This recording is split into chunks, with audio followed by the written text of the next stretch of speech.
Welcome to Realms of the Other World, Episode 10, The Tower of London. The Tower of London is located on the north bank of the River Thames in central London in England. In 1078, William the Conqueror began the construction of the Tower of London. William was from Normandy and was convinced that he was supposed to be the next king of England.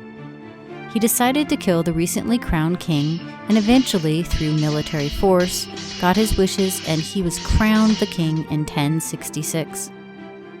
The tower he was building was to represent power and domination over the defeated Londoners. It took 20 years to build and it was 90 feet tall. Over the centuries and throughout the many rulers of England, the Tower of London expanded and grew to include several defensive walls, smaller towers, a moat, a church, royal residences, various buildings, kitchens, a zoo, and much more. The original tower was painted white in 1240, and it got its name, the White Tower.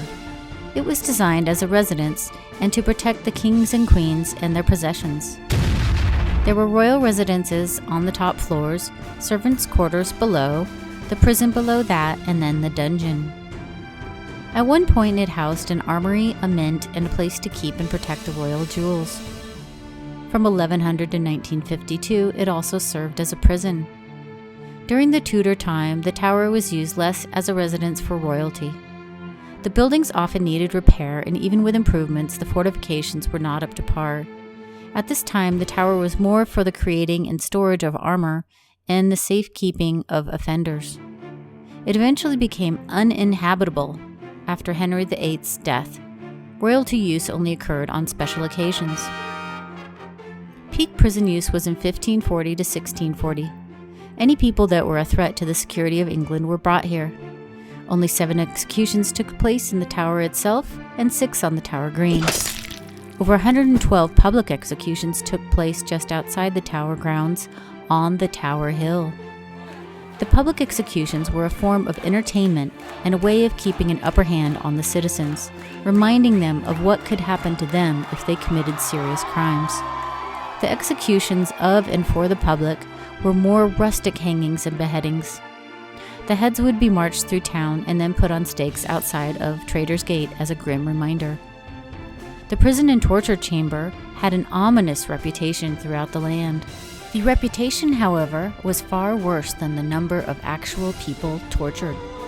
Only 48 cases of torture were recorded.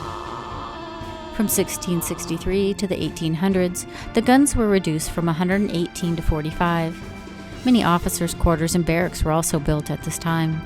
From 1843 to 45, the moat was drained and filled with dirt. The water had been becoming contaminated and was causing disease and death in the area.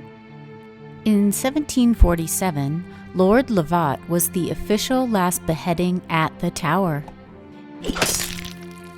During World War I and World War II, the tower was used as a prison. There were 11 executions via firing squad during World War I for espionage. In World War II, in 1940, the tower was damaged in the German Blitz. Also, the tower held prisoner of war Rudolf Hess, Adolf Hitler's deputy, for 4 days in 1941. He was the last state prisoner held in the tower. On August 14, 1941, the last execution took place. It was of a German spy, Joseph Jacobs. The tower was also part of a plan to be a last-ditch defense in World War II. The Tower of London has been a tourist attraction since the 18th century. Today, people come from all over the world to hear about the history, to see the ancient buildings and artifacts, and to perhaps see a ghost. Here are some of the stories of ghostly hauntings. In 1471, King Henry VI was murdered as he knelt in prayer before midnight. He was stabbed by the Duke of Gloucester. Each year on the anniversary of his death, a specter of King Henry appears near midnight, pacing the interior of the Wakefield Tower. When the clock strikes, he disappears into the stone wall. In the White Tower, there is seen a white lady wandering the corridors. She has been seen waving from a window. Her strong perfume is said to float near the entrance to St. John's Chapel. In the gallery in the tower where Henry VIII's armor is displayed, Several guards have said that they have felt a crushing sensation while entering the room, but it lifts the moment they step outside. One guard, while patrolling the area, said he felt as though a heavy cloak had been thrown on him, and as he struggled to be free, the cloak tightened around his neck. When he was able to break away, marks were discovered on his neck, actual proof that something had transpired. Sir Thomas Beckham was killed by the knights of King Henry VIII upon hearing his annoyance with a man. King Henry felt bad about this accident and dedicated the tower above Traitor's Gate to him. People here at the St. Thomas Tower hear monks' footsteps on stone walkways, even though there is only carpeting now. Doors open and close on their own, and a face is seen in the window. In 1974, a passerby on the walkway saw a blue light at Traitor's Gate, and then saw a barge with people dressed in Tudor-style clothing on it. Margaret Pole, the Countess of Salisbury, was 67 years old. She was the niece of King Edward IV and worked under King Henry VIII as a handmaiden to Catherine of Aragon, his first wife. Her son, Cardinal Pole, had offended the king, and the king wanted to take action against him, but he was safely out of the way in France. Instead, the king decided to take his mother, Margaret, as prisoner and threatened to behead her if he did not come. Apparently, the son did not care, and the king had her brought down to the Tower Green for her execution. When told to kneel, she said, "So should traitors do, and I am none." The executioner raised his axe, and it is said that he either missed her head or he hit her shoulder. Then she jumped up and began to run, and he chased her down, chopping at her bit by bit while she screamed. It is said that every year on the anniversary of her death, her screaming ghost is seen running around the Tower Green, being chased by the executioner. In 1522, Anne Boleyn was a lady-in-waiting for Catherine of Aragon, the wife of King Henry VIII. Henry was infatuated with Anne, and eventually he was able to divorce Catherine and married Anne Boleyn in 1532. King Henry wanted to have a son to inherit the throne, and Anne did become pregnant, but it was a girl. King Henry was losing his patience and began pondering a relationship with another woman named Jane Seymour. However, Queen Anne did become pregnant 3 more times. All of these pregnancies resulted in miscarriages. At this point, King Henry was done with her. He had her investigated and accused of all sorts of crimes to get her executed. She was charged with adultery, incest, a plot to kill the king, and witchcraft. In 1536, she was beheaded on the north side of the White Tower in the garden. She was dressed beautifully and looked confident. She personally knew the executioner, and she knelt down to say her prayers. To be kind, the executioner asked for his sword when he already had it in his hands. He swiftly cut off her head when she wasn't expecting it. It is said that her eyes were still moving in her head after 20 seconds. The box they buried her in was small, so they tucked her head under her arm. She was buried under the church in an unmarked grave. Later, her remains and the remains of others were properly buried with nameplates. Her spirit has been seen at the tower and also at the castle she grew up at. She is seen walking with her head tucked under her arm, and one guard had an experience of her walking right through him. King Edward IV was a father to 2 sons, a 12-year-old son, Edward V, and his 9-year-old brother, Richard. Edward was to inherit the throne. King Edward suddenly passed away in 1483. Their uncle, Richard III, was declared their guardian, and he took them to the Tower of London to prepare for Edward's coronation. However, their uncle wanted to be the king, so he had both princes declared illegitimate by Parliament. He then ascended the throne. Mysteriously, both boys disappeared around this time.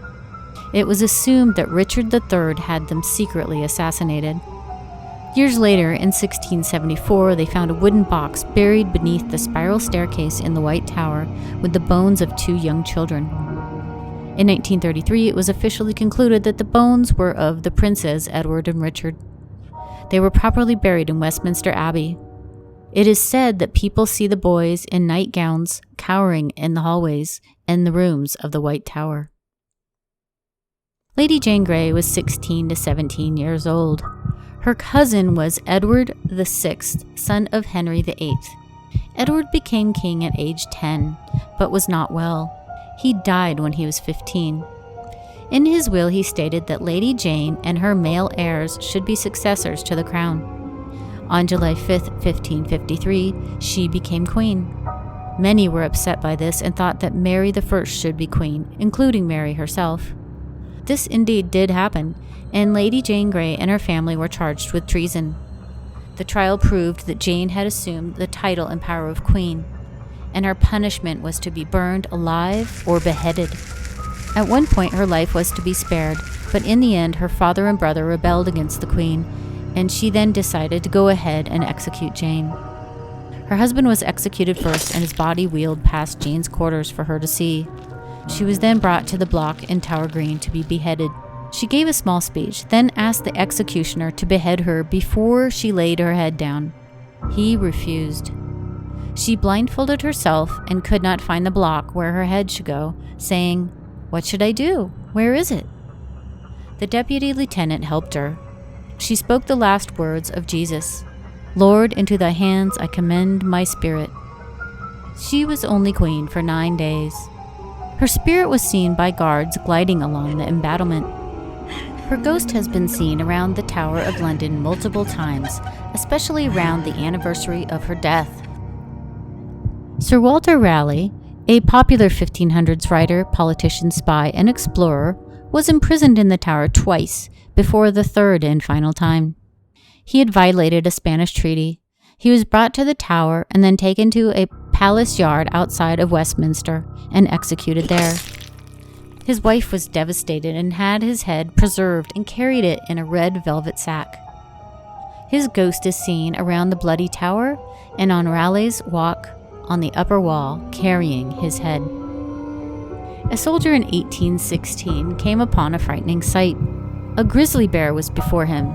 He stabbed it with his bayonet and the point got stuck in the door.